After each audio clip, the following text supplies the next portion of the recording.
తాకట్లో ఉన్న మీ బంగారాన్ని విడిపించి ఆ రోజు ఆన్లైన్ రేటుకి కొంటాం. Sharma gold company.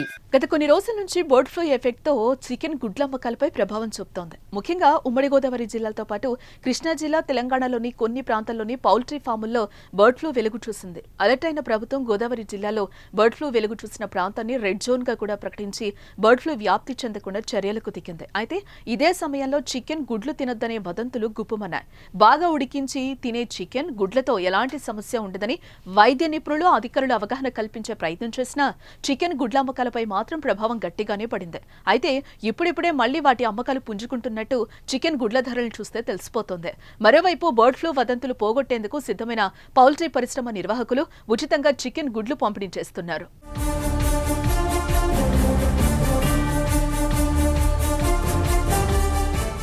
ఇక మరోపక్క బర్డ్ ఫ్లూ వదంతులతో పడిపోయిన చికెన్ అమ్మకాలను తిరిగి పుంజుకునేలా చేసేందుకు సిద్ధమయ్యారు.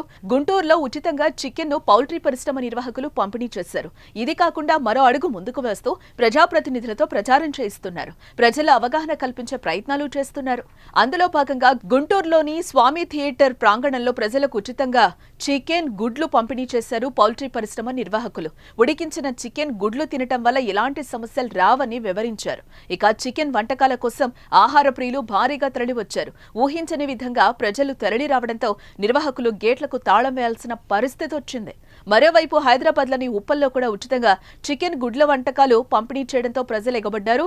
బర్డ్ ఫ్లూ వ్యాప్తి నేపథ్యంలో ప్రజలు చికెన్ తినేందుకు భయపడుతున్న వేళ పలువురు అవగాహన కల్పిస్తూ చికెన్, ఎగ్ స్నాక్స్ ఫ్రీగా అందించారు.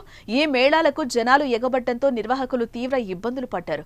గుంటూరు పట్టాభిపురంలోని స్వామి థియేటర్ గ్రౌండ్లో, హైదరాబాద్లోని ఉప్పల్ గణేష్ నగర్ వద్ద ఫుడ్ మేళాలు నిర్వహించగా జనాల తాకిడికి నిర్వాహకులు చేతులెత్తేశారు. గుంటూరులో రద్దీ తట్టుకోలేక గేట్లు మూసేశారు.